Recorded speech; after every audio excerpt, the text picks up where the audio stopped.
The smartest giant in town. George was a giant, the scruffiest giant in town. He always wore the same pair of old brown sandals and the same old patched-up gown. "I wish I wasn't the scruffiest giant in town," he said sadly.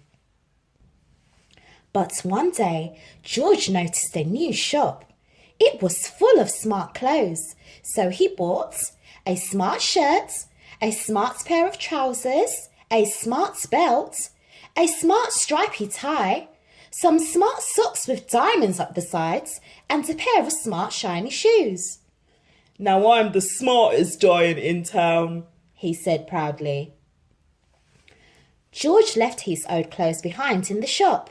He was about to go home when he heard a sound. On the pavement stood a giraffe who was sniffing sadly. "What's the matter?" asked George. "It's my neck," said the giraffe. "It's so very long and so very cold. I wish I had a long warm scarf."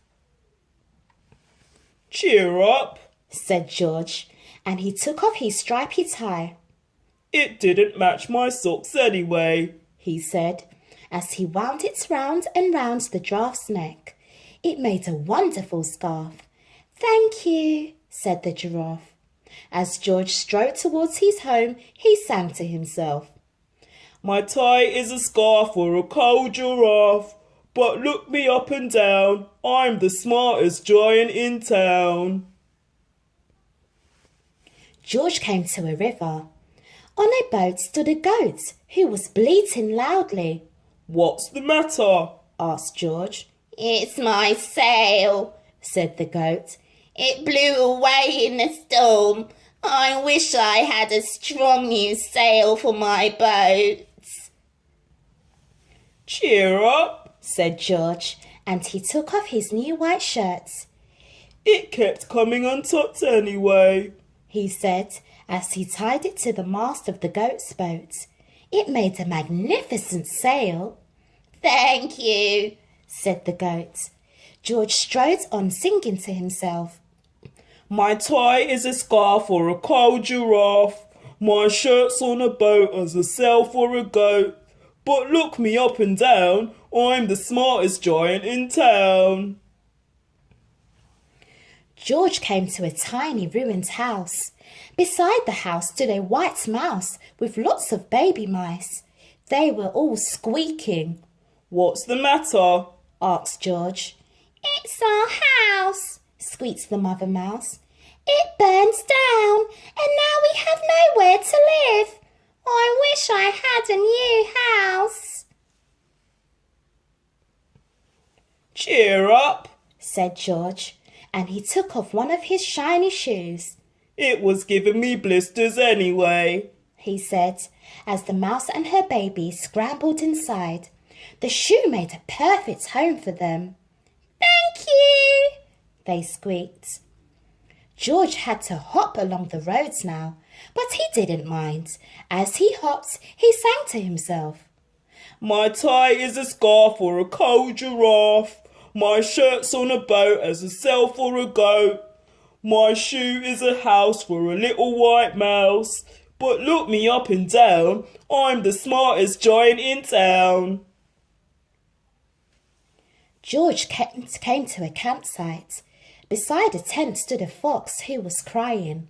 "What's the matter?" asked George. "It's my sleeping bag," said the fox. "I dropped it in a puddle. I wish I had a warm, dry sleeping bag." "Cheer up," said George, and he took off one of his socks with diamonds up the sides. "It was tickling my toes anyway," he said, as the fox snuggled into it. It made a very fine sleeping bag. "Thank you," said the fox. George hopped on, singing to himself. "My tie is a scarf for a cold giraffe. My shirt's on a boat as a sail for a goat. My shoe is a house for a little white mouse. One of my socks is a bed for a fox. But look me up and down, I'm the smartest giant in town." George came to a big squelchy bog. Beside the bog stood a dog who was howling. "What's the matter?" asked George. "It's this bog," said the dog. "I need to get across, but I keep getting stuck in the mud. I wish there was a safe, dry path." "Cheer up," said George, and he took off his smart new belt. "It was squashing my tummy anyway," he said as he laid it down over the bog. "It made an excellent path." "Thank you," said the dog. The wind started to blow, but George didn't mind. He hopped on, singing to himself. "My tie is a scarf for a cold giraffe. My shirt's on a boat as a sail for a goat. My shoe is a house for a little white mouse. One of my socks is a bed for a fox. My belt helps a dog who was crossing a bog. But my trousers are falling down. I'm the coldest giant in town." Suddenly George felt sad and shivery, and not at all smart. He stood on one foot and thought. "I'll have to go back to the shop and buy some more clothes," he decided. He turned round and hopped all the way back to the shop. But when he got there, it was closed. "Oh no!" cried George. He sank down onto the doorstep and a tear ran down his nose. He felt as sad as all the animals he had met on his way home.